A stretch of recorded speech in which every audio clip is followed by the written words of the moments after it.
로버트 노직이라는 그 철학자가 쓴 책인데요. 무엇이 가치 있는 삶인가? 이런 제목의 책이 있습니다. 이 책의 부제가 소크라테스의 마지막 질문 이렇게 되어 있는데요.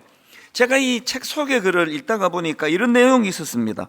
소크라테스는 성찰하지 않는 인생은 살 가치가 없다, 이렇게 주장했다. 제대로 된 삶을 살기 위해서는 자기 성찰이 반드시 필요하다는 의미이다.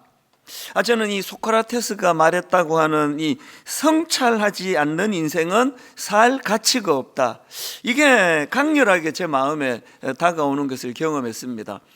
그런가 하면 또 어떤 글에 보니까 이 소크라테스가 자기에게 사형 선고를 내렸던 아테네 법정에서 이렇게 소리쳤다는 거예요. 뭐 살려주세요 이런 게 아니라요, 그거랑 별개로 지금 사형 선고 내린 그 아테네 법정에서 외친 소리가 참 감동적이었습니다. 이렇게 말했습니다. 아테네 시민들이요, 오로지 돈을 벌고 명성과 위신을 높이는 일에만 매달리면서 진리와 지혜와 영혼의 향상에는 조금도 생각도 관심도 기울이지 않는 것이 부끄럽지 않습니까? 사실 이 외침은요, 그 아테네 시민들뿐만 아니라 오늘 이 땅을 살아가는 현대인들 모두에게 외쳐야 되는 거라 생각을 합니다. 오로지 돈을 벌고 명성과 위신을 높이는 일에만 매달리면서 진리와 지혜와 영혼의 향상에는 생각도 없고 관심도 기울이지 않는 거, 이거 부끄럽지 않습니까? 이런 외침이 필요한 시대라고 저는 생각을 합니다. 제가 이런 질문을 해봤습니다. 소크라테스는 왜 이런 말을 했을까? 왜 성찰하지 않는 인생은 살 가치가 없다, 이런 굉장히 강렬한 표현을 쓴 이런 말을 했을까? 그러다 보니까 제가 이 질문에 대한 답을 성경에서 찾았는데요. 왜 성찰해야 하는 인생인가? 왜 인간은 성찰하지 않으면 살 가치도 없다, 이런 말을 그가 외쳤는가 보니까요, 이사야 53장 6절입니다. 우리는 다 양 같아서 그릇 행하여 각기 제 길로 갔거늘. 왜 우리가 날마다 자기를 돌아보고 스스로를 반성하고 그렇게 성찰해야 되느냐 하면은요, 내버려 두면 우리는 다 양 같아가지고 잘못된 길로 가고 그릇 행하고 그리고 각각 제 갈 길로 가는 존재이기 때문에 그렇다, 그렇게 제가 생각을 해봤습니다. 이걸 증명이라도 하듯이요, 최근에 저희 동기 목사님이 모 시사 프로그램을 한번 봐라, 그렇게 하고 연락이 왔습니다. 그 프로그램을 봤더니요, 물론 저희 교단에서는 이단으로 정죄된 단체 대표와 또 일부 목회자들 이야기인데, 그들의 성적인 타락과 물질적인 타락, 이걸 고발하는 내용인데요. 저도 여러 이런 비슷한 프로그램을 봤지만 이번 프로그램은 그야말로 역대급입니다. 가슴이 벌렁거리는 거예요. 그 목회자들이 얼마나 성적으로 타락했는지, 목사들이 이제 유흥업소에 가서 회의를 해요. 거기서 술을 그냥 여러 비싼 그런 술이겠죠, 제가 내용을 모르지만요, 그런 양주를 시키고, 그리고 심지어는 거기서 이제 또 그 해외 선교를 간다, 그 해외 선교를 간다는 미명 아래 하루 종일 골프를 치고, 그리고는 거기서 이제 여자를 불러서 성관계를 갖고, 그 외에도 더 끔찍한 내용들이 많은데 이제 차마 입에 담기가 어려워요. 이게 사실이 아니기를 바랄 뿐이죠. 그 물질적인 타락도 믿겨지지가 않은데요, 그 단체 총재라는 분이 지금 설교를 하고 있습니다. 설교 시간에 이렇게 이제 시계를 보여주면서 나는 명품 시계 모으는 게 취미다, 그러면서 이제 이 시계를 이렇게 보여줬는데요, 이제 전문가들이 그 시계를 보고, 또 시계가 몇 개 있어요. 그 시계를 이제 쭉 설교 시간에 이렇게 하다 보면 시계가 나오잖아요. 그 시계를 쭉 이제 점검하면서 스위스의 무슨 3대 명품에 들어가는 시계고 이런 이야기를 쭉 하고요, 그분이 갖고 있는 시계를 다 합쳤더니 총액이 한 8억 정도 되는 것 같다. 그렇게 그 전문가가 평가를 하는 겁니다. 이게 제가 보고도 믿겨지지가 않는 겁니다. 더 기가 막힌 것은요, 그렇게 돈을 흥청망청으로 그렇게 쓰면서 그 청년들한테 막 얼마나 헌금을 강조하는지 막 이렇게 얘기해요. 1억을 헌금해라. 그 청년회 때 도전하지 않으면 언제 하겠느냐. 빚내서라도 헌금해라. 이런 요지로 굉장히 헌금을 이제 강조하는 겁니다. 그 설교를 들은 순수한 청년들이 순종하느라고요, 막 대출을 하고, 그래서 1억을 헌금을 하고, 이런 믿겨지지 않는 일들이 벌어지고 있었다는 것입니다. 그 프로가 끝나고도 마음이 진정이 잘 안 되는 겁니다. 우리 교단에서 이단으로 규정된 단체 이야기라서 뭐 어지간하면 관심을 안 기울이려고 제가 마음에 애를 많이 썼지만, 아니 어떻게 목사라는 이름으로 활동하는 그들의 타락의 강도가 이 지경까지, 여기까지 갈 수가 있는 건가? 아니 그 자기들을 따르는 사람들을 생각해서라도 어떻게 이런 일을 행할 수가 있는가? 그래서 그게 제가 받은 1차 충격이고요, 2차 충격이 있어요. 그래서 제가 이제 너무 그게 마음에서 떠나질 않으니까 친구 목사를 만나든 또 동기 목사님들을 만나든 누구를 만나든 자꾸 이야기가 나오더라고요. 그랬더니요, 어떤 분이 이렇게 이야기를 해요. 그 목사님을 잘 안대요. 그리고 자기가 들은 이야기인데, 젊은 시절에 그 총재라는 분이 얼마나 순수하고 열정적이었는지 모른다는 거예요. 그 젊은 시절에 그분은 이 복음 전도에 온 마음이 다 쏠려가지고 그 지역의 복음화를 위하여 정말로 헌신했대요. 그게 2차 충격이에요. 아니 그렇게 젊은 시절에 순수하고 그렇게 복음을 전하기 위하여 애썼다고 하는 그분이 이렇게까지 변질이 될 수 있는 건가? 그러고는 계속 머릿속에 맴돌고 있던 소크라테스의 이 말이 딱 오버랩이 되는 거죠. 성찰하지 않는 인생은 살 가치가 없다. 그리고 아까 읽어드렸던 우리는 다 양 같아서 그릇 행하여 각기 제 길로 갔거늘. 제가 이걸 뭐 지금 누구를 비난하자고 누구를 험담하자고 하는 이야기가 아니에요. 저는 두려웠어요.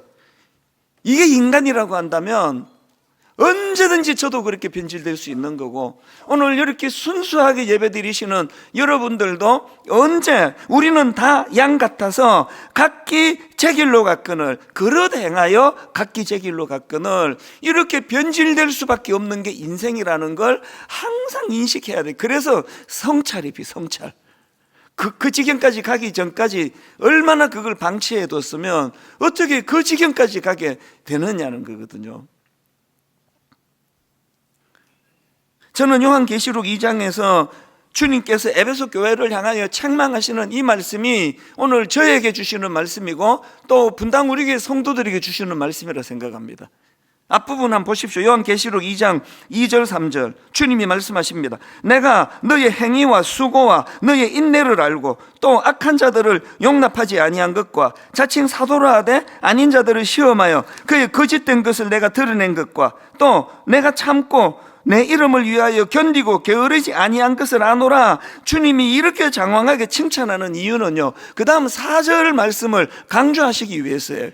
그리고는 4절에 이렇게 말합니다. 그러나 너를 책망할 것이 있나니 너의 처음 사랑을 버렸느니라. 우리 교회는 초신자들이 많잖아요. 등록을 초신자 위주로 받다가 보니까 예수 믿은 지 처음, 그것도 완전히 교회란 데를 처음 가보는 분들이 많은데 저는 그분들의 변화를 보면서 항상 놀랍니다. 예수 믿은 지 지금 2달밖에 안 됐다는데, 3달밖에 안 됐다는데, 지금 예수 믿은 지 1년도 안 됐다는데 예배 시간에 눈물을 펑펑 쏟아요. 손수건을 가지고 말로 다 할 수 없이 이렇게 눈물을 흘려요. 어떨 때 보면은 예배가 끝나고 다 돌아갔는데도 그 자리를 떠나지 않고 있어요. 그러면요, 오래 예수 믿었던 분들이 그거를 보고 속으로 이렇게 생각해요. 나도 이런 때가 있었지. 저희 아이가 아주 어릴 때 이야기인데 전에 한번 한 것 같은데요, 초등학교 저학년 때인가 그 애가 이제 교회에서 유년부가 굉장히 우리 교회는 신앙 교육을 잘 시킨다고 저는 자부하거든요. 그래서 거기에 따라서 큐티도 하고 그러니까 그 3살 많은 큰아이가 이렇게 말했습니다. 그래봤자 걔도 초등학생인데 니도 내 나이 돼봐라. 참 아주 순진한 그 아이들의 대화니까요. 그거 그냥 귀엽게 뭐 듣고 넘기지만, 여러분 오래 예수 믿으신 어떤 장로님이 그렇게 생각하고 있다면, 오래 예수 믿으신 어떤 권사님이 아이고 나도 저런 때가 있었지, 뭐 좀 있으면 다 식을걸, 여러분 이러고 있다면 그건 참 뭐 귀엽진 않잖아요. 그러나 사실 오래 예수 믿은 분들이 갖고 있는 방심이 이거예요. 우리는 다 양 같아서, 우리는 다 양 같아서 그릇 행하여 각기 제 길로 갔거늘. 그래서 우리는 성찰하지 않는 인생은 살 가치가 없다. 그래서 주님이 대안으로 이런 말씀을 주십니다. 에베소 교회 성도들에게. 그 다음 4절 다음 5절입니다. 그러므로 어디서 떨어졌는지를 생각하고 회개하여 처음 행위를 가지라. 어디서 떨어졌는지를 생각하고, 이게 소크라테스가 말하는 성찰 아닙니까? 근데 주님은 여기서 한 걸음 더 나가요. 성찰에서 중요한 건 회개다. 이런 상태를 회개하지 않으면 그게 점점 더 나쁜 길로, 악한 길로, 각기 제 길로 가게 되는 거라는 거거든요.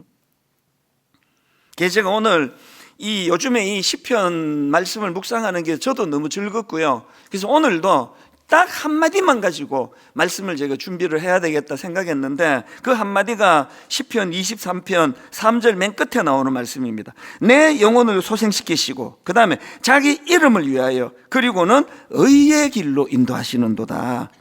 여러분, 제가 왜 이 의의 길로 인도하시는도다 이거를 제가 왜 주목하고 있는가 하면, 우리는요 의의 길보다도 잘 되는 길을 원해요. 우리는 의의 길보다도 성공하는 길을 원해요. 그 전도도 그렇게 하잖아요. 예수 믿으면 복 받고, 예수 믿으면 부자 되고, 예수 믿으면 병도 안 들고, 예수 믿으면 병 들었다고도 병도 떠나가고, 이런 것들로 전도하는 건 맞지도 않을 뿐더러 벌써 그 전도하는 사람의 가치관이 어디에 있습니까? 예수 믿으면 성공한다, 예수 믿으면 잘 산다, 이걸로 지금 강조가 되는 게 전도 아닙니까? 그렇던가요?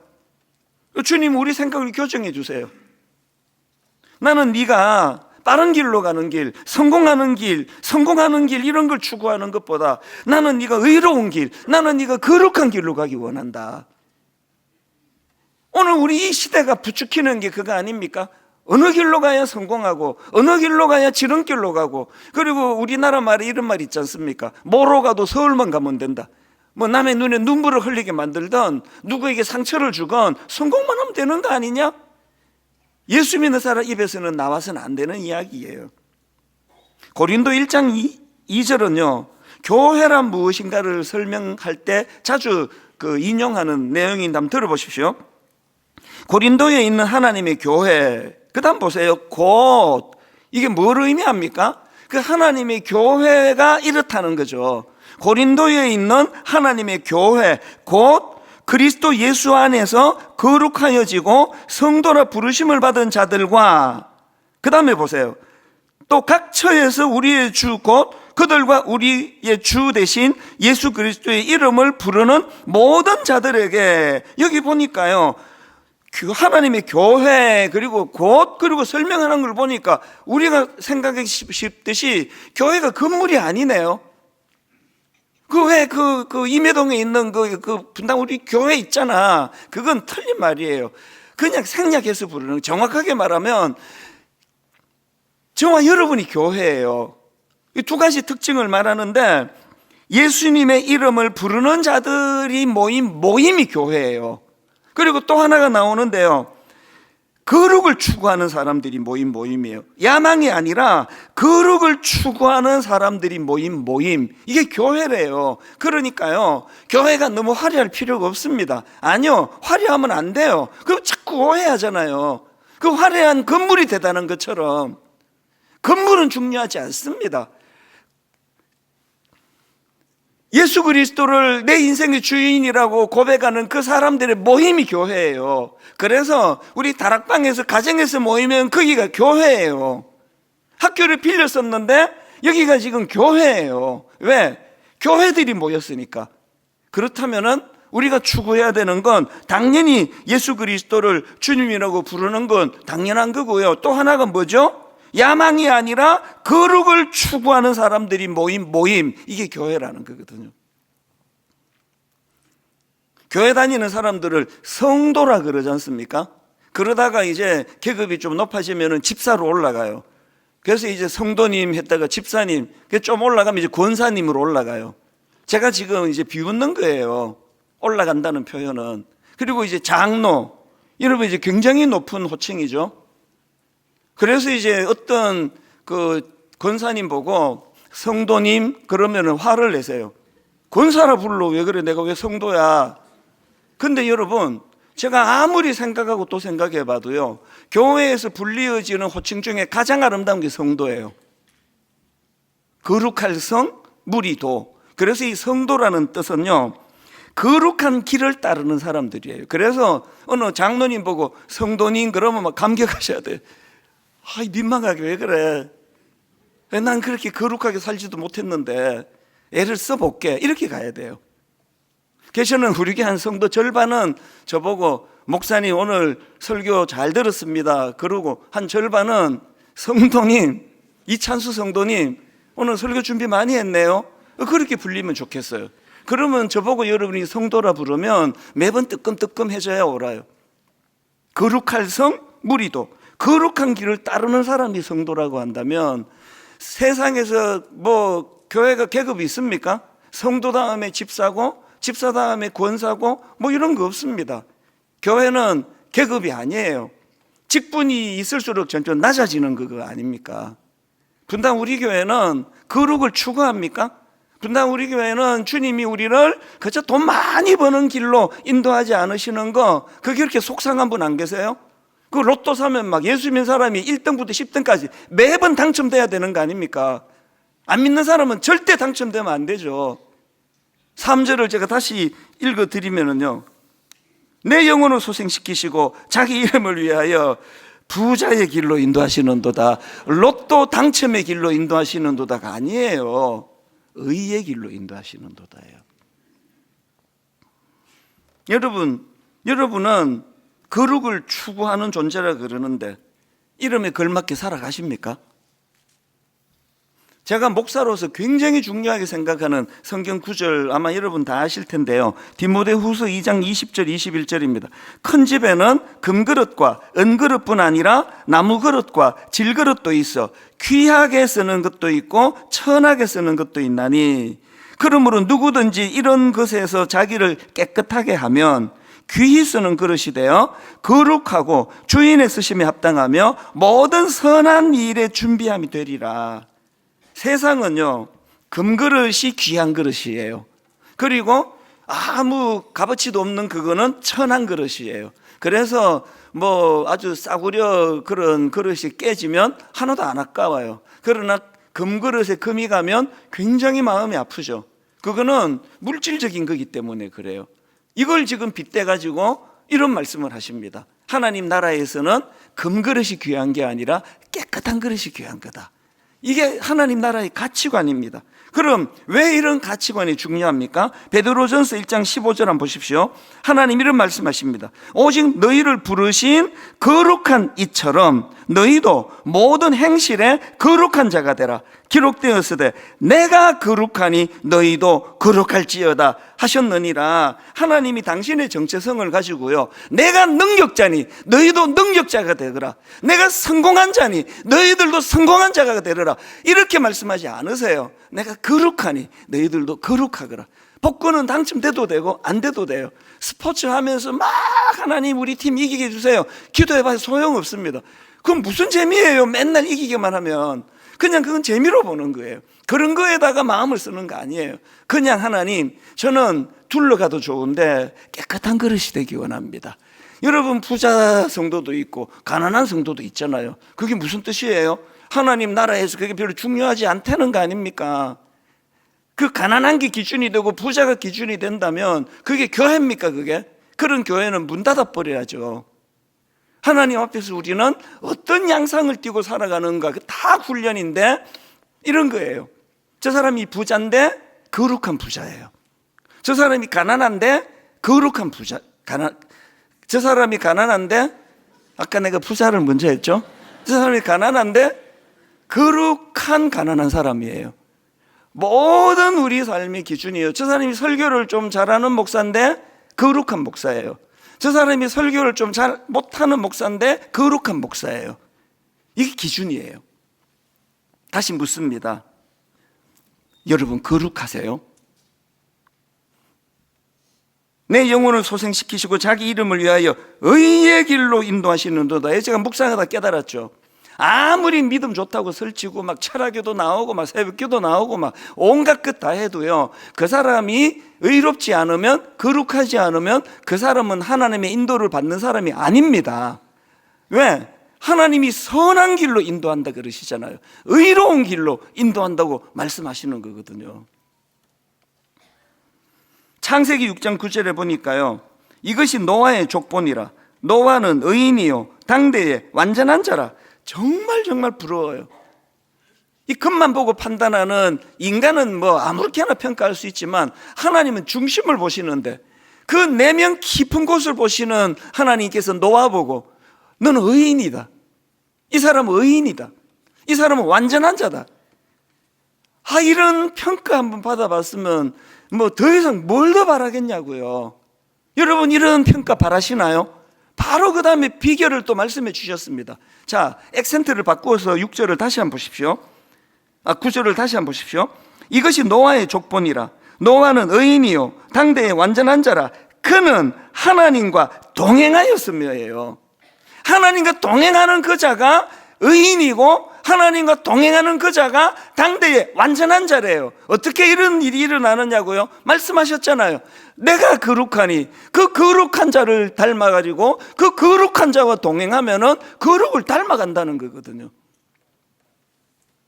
이런 차원에서 저는 오늘 날마다 예수 믿는 우리 스스로를 성찰하고 돌아보고 이러기 위하여 두 가지 제가 점검을 말씀드리려고 하는데, 사실 뭐 점검하는 게 뭐 10가지, 20가지, 30가지도 나오는데요, 압축해서 제가 두 가지만 말씀을 드리겠습니다. 우리가 날마다 점검하고 성찰해야 되는 첫 번째 점검, 내 삶은 선하고 의로운 삶인가, 이걸 점검해야 돼요. 왜? 아까 말씀드렸잖아요. 자기 이름을 위하여 의의 길로 인도하시기 때문에 내가 의롭지 않으면 나는 하나님의 인도함을 받는 사람이 아니에요. 나는 하나님의 인도를 받는가? 이거를 점검하기 위하여, 그럼 내 삶은 선한가? 내 삶은 의로운가? 내 삶은 거룩한가? 미가서 6장 6절부터 7절까지 하고 이 8절이 제게는 굉장히 중요해서요, 여러 번역으로 제가 프린트해서 읽고 또 묵상도 하고 하는데, 자, 오늘 현대인의 성경을 한번 보십시오. 이 물질적이고 과시하기 좋아하고 또 가시적인 가치관을 가진 인간의 관심을 한번 느낄 수 있습니다. 6절 7절에서 한번 보십시오. 내가 무엇을 가지고 여호와 앞에 나아가 높이 계시는 하나님께 경배할까? 내가 불에 태워 바칠 번제물로 1년 된 송아지를 가지고 그 앞에 나아갈까? 그 다음 7절 보면 점점 이제 풍성해집니다. 내가 수천 마리의 수양이나 강물처럼 많은 감람 기름을 가지고 간다면 여호와께서 기뻐하실까? 내 허물과 영혼의 죄를 위해 내 몸의 열매인 마다들을 바칠까?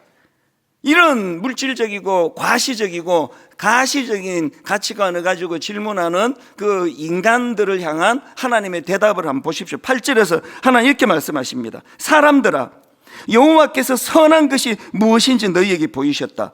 내가 너희에게 구하는 것은 옳은 일을 행하며 한결같은 사랑을 보이고 겸손한 마음으로 너희 하나님과 교제하며 사는 것이다. 자기 이름을 위하여 의의 길로 인도하시는 그 하나님께서 선한 게 뭔지를 내가 가르쳐 줄게 하고 세 가지를 가르쳐 주네요. 첫 번째가 옳은 일을 행하는 거래요. 누가 보거나 누가 보지 않거나 옳은 일, 선한 일을 하는 거래요. 그리고 두 번째로 선한 게 뭐냐? 주변 사람들에게 한결같은 사랑을 보이는 겁니다. 그래서 제가 교회 오실 때 너무 비싼 옷은 입고 오지 말라 그러잖아요. 너무 비싼 옷을 입고 오면 그런 형편이 안 되는 분들이 위축이 되기 때문에 그런 분들까지도 고려하는 그게 하나님 입장에서 선한 일이에요. 그리고 자꾸 자기를 자랑하고 떠벌리기 좋아하시는 것들은 전부 그건 선한 게 아니에요. 이것 때문에 위축되는 사람이 있을까? 자기를 감추고 자기의 약점을 드러내고, 이런 것들이 선한 일이래요. 그리고 마지막으로 이 두 가지가 가능하도록 세 번째가 뭐냐? 겸손한 마음으로 너희 하나님과 동행해라, 교제해라, 이거거든요. 저는 이 말씀을 묵상하다가 요셉이 딱 떠올랐습니다. 구약에도 요셉이 나오고 신약에도 요셉이 나오고 둘 다 떠올랐어요. 자, 먼저 신약의 요셉을 한번 보십시오. 마태복음 1장 19절입니다. 그의 남편 요셉은 의로운 사람이라 그를 드러내지 아니하고 가만히 끊고 자하여. 여러분, 이 구절을 이해하시려면요, 그 당시 유대인들의 결혼 제도를 아셔야 돼요. 그 당시 유대인들의 결혼은 정혼과 결혼이라는 두 단계로 진행이 됐습니다. 우리도 옛날에는 약혼이라는 걸 참 중요하게 생각했던 적이 있는데 요즘은 잘 모르겠네요. 그런데 이 정혼은요, 이 약혼과 좀 비슷한 거지만 이게 훨씬 강력합니다. 왜냐하면 이게 정혼을 하면 그때부터 법적인 효력이 나타나요. 우리로 치면 이제 뭐 동사무소에 가서 혼인신고하는 거랑 뭐 비슷하다고 할까요? 그렇게 한 1년 정도를 정혼한 상태로 지내는데요, 놀랍게도 같이 살지 않아요. 그리고 성적인 관계도 갖지 않습니다. 그 1년을 이제 기다렸다가 한 1년 가까이를 뭐 기다리는 거겠죠. 그랬다가 이제 결혼을 하게 되는데요, 지금 본문에서 그의 남편 요셉은 의로운 사람이 남편이라고 썼지만요, 이건 결혼한 상태가 아니라 정혼한 상태예요. 이미 법적으로는 이 부부의 효력이 나타나는 그런 상황이지만 정식 결혼은 아직 안 한 상태인데 지금 이 남자가 억장이 무너지는 일을 만난 거거든요. 그렇게 순결하다고 믿었던 마리아가 임신을 했어요.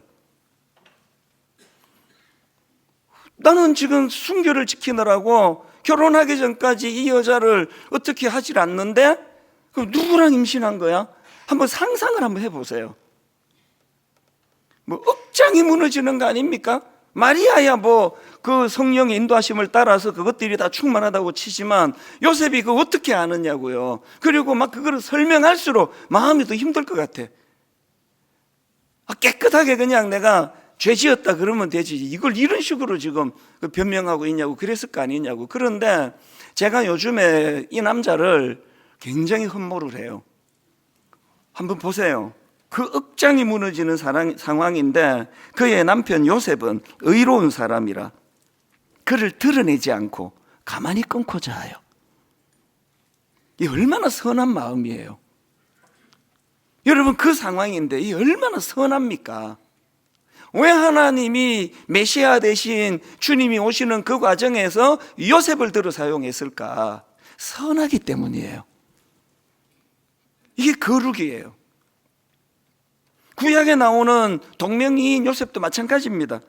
어릴 때 배다른 형제들이 자기를 죽이려고 그러고 또 인신매매로 팔아버렸는데 나중에 입지전적인 인물이 됐습니다. 권력자가 됐습니다. 그랬더니 그 배다른 형제들이 보복이 두려워서 부들부들 떨고 있는데요, 그들에게 하는 요셉의 말을 한번 들어보세요. 창세기 50장 19절. 요셉이 그들에게 이르되 두려워하지 마소서. 이것도 대단한데요, 내가 하나님을 대신하리니까 사족을 붙여요.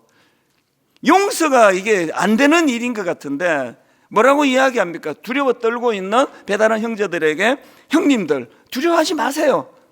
그리고 나 다 용서했습니다. 이것도 대단한 건데요, 이건 내 소관이 아닙니다. 이건 내가 하나님 대신하겠습니까? 하나님 하신 일이니까 저하고는 상관없습니다. 마음 푸세요.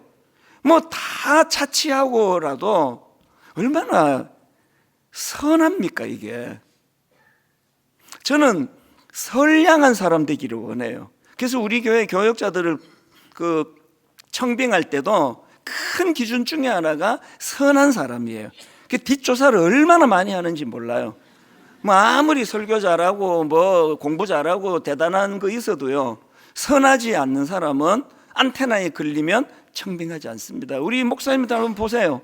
안 선한 분이 있습니까?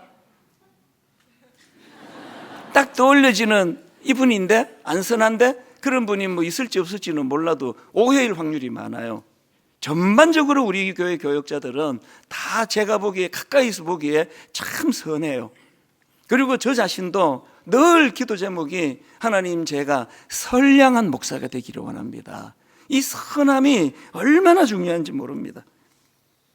그래서 우리가 의의 길로 인도함을 받는다면 내면과 외적인 표현이 다 나타나야 돼요. 이 외면은요, 내가 거룩하니 너희도 거룩할지어다. 내 내면이 아름다워야 돼요. 그래서 저는 저희 교회 시무장로님이 새로 피택이 되면 항상 기도해요. 하나님, 집사로 계실 때 멀찍이서 저를 보던 저분이 이제 당회로 들어오셔서 가까이서 저를 볼 때 이것이 저분에게 시험이 되지 않기를 원합니다.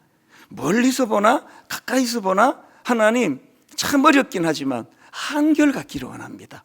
제 아내가 저를 보는 평이나 멀리서 예배드리는 어떤 성도님이 보는 저나 너무 차이가 나지 않기를 원합니다. 그 기도가 필요해요. 왜? 거룩은 내면에서부터 시작이 되니까요. 그런데 여러분, 또 하나가 더 있습니다. 이것이 대인관계로 나타나야 돼요. 사도행전 11장 24절을 보십시오. 바나바는 착한 사람이요, 여기도 지금 선한 사람이 나오네요. 바나바는 착한 사람이요, 성령과 믿음이 충만한 사람이라. 제가 어느 자료에 보니까요, 여기 나오는 착한 사람 할 때 이 착한을 헬라어로 보면은 이 두 가지 면이 다 이루어지는 거래요. 내면의 선함과 동시에 외적으로 타인을 향한 이타적인 행위, 이게 포함된 덕성, 이게 여기서 말하는 착한 사람이래요. 그러니까 우리 내면은요, 내가 거룩하니 너희들도 거룩해라. 그래서 항상 주님 안에서 이런 그 거룩을 유지하려고 애씀과 동시에 이게 대인관계에서 어떻게 나타난다고요? 대인관계에서 어떻게 나타나야 착한 사람입니까? 그를 드러내지 아니하고 가만히 끊고 자요. 내 선함이 상대방에게 영향을 끼치지 않는다면 그 선함은 반쪽짜리예요. 그런가 하면 두 번째 점검할 게 있는데요, 우리 스스로에 대하여 늘 자기를 돌아보면서 내 삶은 선하고 의로운 삶인가? 이 첫 번째도 중요하지만 두 번째는 이겁니다. 이 점검을 해야 돼요. 내 삶은 인도하심으로 인한 돌이킴이 있는가? 왜 이런 제목을 제가 정할 수 있었냐 하면은, 여러분 이 3절을 화면에 한번 띄워봐 주십시오. 저 3절은 이렇게 구성이 되어 있습니다. 한가운데 있는 자기 이름을 위하여가 중심이에요. 하나님은 당신의 이름을 위하여 두 가지를 하시는데, 먼저 영혼을 소생시키시는 일을 하신다. 그리고 영혼이 소생된 사람이 그 뒤에 나오는 의의 길로 가도록 인도하신다. 그런데 여러분 여기서 중요한 게요, 그 앞에 나오는 내 영혼을 소생시키시고, 이게 썩 잘된 번역이 아니에요. 히브리어로 여기 나와 있는 소생시키시고 할 때 소생은 슈브라는 단어인데요, 이 슈브라는 단어는 돌아오다라는 뜻을 가진 단어입니다. 그러니까 내 영혼을 소생시키시고 할 때 이게 뭔가 살리는 차원의 말씀으로 그렇게 들려지는데 정확한 번역이 아니에요. 이거는요, 내 영혼을 소생시키는 게 무언가를 살리는 차원의 말씀이 아니고 원래의 자리로 돌아오게 하는 차원에서의 표현이에요, 이 슈브라는 게. 그러면 하나님은 당신의 이름을 위하여 엉뚱한 길에 가 있는 걸 제자리로 돌리는 일을 먼저 하시고, 그렇게 제자리로 돌아와서는 그가 어떻게 해요? 의의 길로 가는 걸 도와주시는 거예요. 그래서 우리는 날마다 주님 앞에 자기를 돌아봐야 됩니다. 내 삶은 인도하심으로 인한 돌이킴이 있는가? 여러분 돌이킴이 있으시나요? 그리고 돌이킴이 있다면 거기서부터는 이제 의의 길로 가야 되는 거거든요. 이게 슈브예요. 왜 이런 말씀이 필요합니까? 우리는 다 양 같아서 그릇 행하여 각기 제 길로 가는 존재이기 때문이에요. 이 슈브가 필요해요. 그래서 구약에 보면은 이 슈브라는 단어가 여러 곳에서 나옵니다. 하나만 읽어드릴게요. 요엘 2장 12절입니다. 여호와의 말씀에 너희는 이제라도 금식하고 울며 애통하고 마음을 다하여 내게로 돌아오라. 슈브예요. 미국의 고든 맥도날드 목사님, 제가 이분이 쓴 내면 세계의 질서와 영적 성장을요, 청년들에게 선물한 책만 해도 수십 권이에요. 이분에게 그 내용이 좋은 것도 있지만 이분에게 스토리가 있기 때문이에요. 고든 맥도날드 목사님이 성적인 죄를 지었어요. 하여튼 미국 목사나 한국 목사나 또 조심해야 돼요. 왜?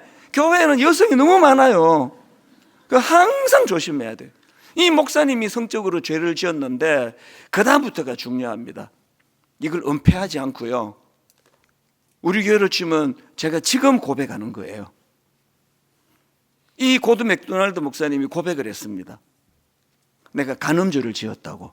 그렇게 하고 자진해서 그 자리를 물러갔습니다. 그리고는요, 무려 3년이라는 치료의 시간을 가졌어요. 그리고 유력한 미국의 목사님들이 그를 도와주고 회복을 위하여 치료하고, 그리고는 성도님들이 다 용서해 주셔서 그렇게 처절하게 고백하고 치료받기 위하여 3년을 몸부림치니까 성도들이 용서를 하죠. 그래서 이분이 다시 돌아왔어요. 모든 성도님들이 용서하고, 그때부터 이 목사님의 목회가 더 성령 충만한 거예요. 더 뜨거운 거예요. 한국에까지 이분이 쓴 책이 번역이 돼서 나오는 거거든요. 슈버가 없어요. 여러분, 그렇게 전도를 젊은 시절에 열정적으로 했던 그분이 엉뚱한 길로 가기 시작했을 때 이분처럼 고백했더라면 오늘의 그 수치는 피할 수 있을 거 아닙니까? 여러분, 아직 우리는 그런 수치의 자리에 빠지지 않았잖아요. 기회 있다는 거예요. 슈브, 돌이켜야 돼요. 원래의 자리로 돌아가셔야 돼요. 그리고 이제는 예전과 다르게 누가 보거나 보지 않거나 의의 길로 인도하는 거예요. 그래서 성찰하지 않는 인생은 살 가치가 없다. 이게 저에게 굉장히 머리에 각인이 된 거거든요. 제가 한 말씀만 드리고 이제 말씀을 마치려고 하는데요. 지난 한 주 내내 이 짧은 한마디, 의의 길로 인도하시는도다, 이거를 묵상하다가 금요일 새벽에 제가 울었습니다. 이 은혜가 필요한 성도가 너무 많았어요. 교회 안에는요, 엄청나게 방황하는 분도 계세요. 그래서 남자분이 저를 찾아와서 통곡을 하면서 우는 그런 마음 아픈 이런 성도는 계시고요. 그 정도는 아니라도 크고 작은 아픔을 다 갖고 계세요. 그리고 교회는 참 이런저런 일로 방황하는 분들이 많으세요. 이 새벽에, 금요일 날 이 새벽에 이걸 묵상하다 하고 있는데 하나님이 저에게 찬양 하나를 주셨습니다. 나는 길 잃은 나그네였네, 죄 중에 헤매이는데 사랑의 왕 내 목자 예수 나를 집으로 인도하네. 진실로 선함과 그 인자하심이 날마다 함께 하시리라. 진실로 선함과 그 인자하심이 날마다 함께 하시리라. 이 찬양을 보니까 눈물이 나더라고요. 교회 안에는 회복이 필요한 분이 너무 많으세요. 교회 안에서 사람에게 상처받는 분도 너무 많으세요. 그것 때문에 교회를 떠나는 분도 계세요. 한 1년, 작년 이제 후반기니까요, 너무나 우리 교회를 위해 충성하던 부부 순장님이 계셨는데 먼 일로 오해를 받고 더 이상 이제 순원들이 신뢰를 하지 않습니다. 순원들이 상처를 많이 받았어요. 아무리 중재하려고 애를 써도 안 되더라고요.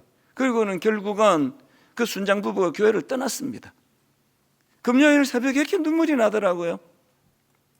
이분이 비록 분당 우리 교회를 아픔으로 떠났지만 하나님이 슈브, 그 상한 마음을 치료해 주시고 이런 아픔을 겪게 만든 원인들이 그가 잘 분석이 되어지고, 지금 현재 다락방 안에서도 이렇게 저렇게 잡음이 많아요. 인간들의 모임이 그렇잖아요. 아무리 중재를 하려고 애를 써도 안 좁혀져요. 그래서 또 불안해요. 또 둘 중에 한 사람이 또 나가야 되는 건가? 안 나가고 해결할 수가 없나? 금요일에 눈물이 나더라고요. 누구 잘못을 얘기하는 게 아니에요. 그런가 하면은 금요일 날 참 이혼의 아픔을 겪은 어떤 분, 누군지도 몰라요. 마음을 그냥 주셨습니다. 얼마나 힘들겠나. 나이가 들어서 가정이 깨진다는 그 고통은 안 겪어본 분은 모를 텐데, 건강을 다친 분, 그것 때문에 방황하는 분, 그렇게 눈물이 나더라고요. 2절 가사가 이렇습니다. 나의 영혼이 피곤할 때에 날 붙들어 힘주시며 날 위로해 주시는 예수, 나와 언제나 동행하네. 3절, 내가 이 세상 살아갈 동안 주 내 곁에 함께 하사 늘 보호해 주시는 예수, 나를 안전케 하시리라. 새벽에 찬양이 흥얼거려지는데 주님, 정말 이 찬양이 구현되기를 원합니다. 내버려두면 옆길로 빠지고 내버려두면 방황하는 게 인생이라면 선한 길로 인도해 주시기 원합니다. 한 말씀만 더 드리고 결론을 맺으려고 하는데요, 앞에서 제가 여러 번 인용해 드렸던 이사야 53장 6절입니다. 우리는 다 양 같아서 그릇 행하여 각기 제 길로 갔거늘. 여러분, 사실 이 말씀은요 이렇게 끝나질 않아요. 그 다음이 액센트예요. 풀로 제가 읽어 드릴게요. 우리는 다 양 같아서 그릇 행하여 각기 제 길로 갔거늘 여호와께서는 우리 모두의 죄악을 그에게 담당시키셨도다. 그리고 그 앞에 나오는 5절입니다. 그가 찔림은 우리의 허물 때문이요 그가 상함은 우리의 죄악 때문이라. 그가 징계를 받음으로 우리는 평화를 누리고 그가 채찍에 맞음으로 우리는 나음을 받았도다. 이 나음을, 십자가 은혜로 이 나음을 입어야 우리가 회복이 되거든요. 이 은혜에 대한 감격이 있어야 우리 내면도 치료가 될 뿐만 아니라 가만히 끊고 자요. 용서가 가능하고. 형님들, 두려워하지 마세요. 하나님이 하신 일입니다.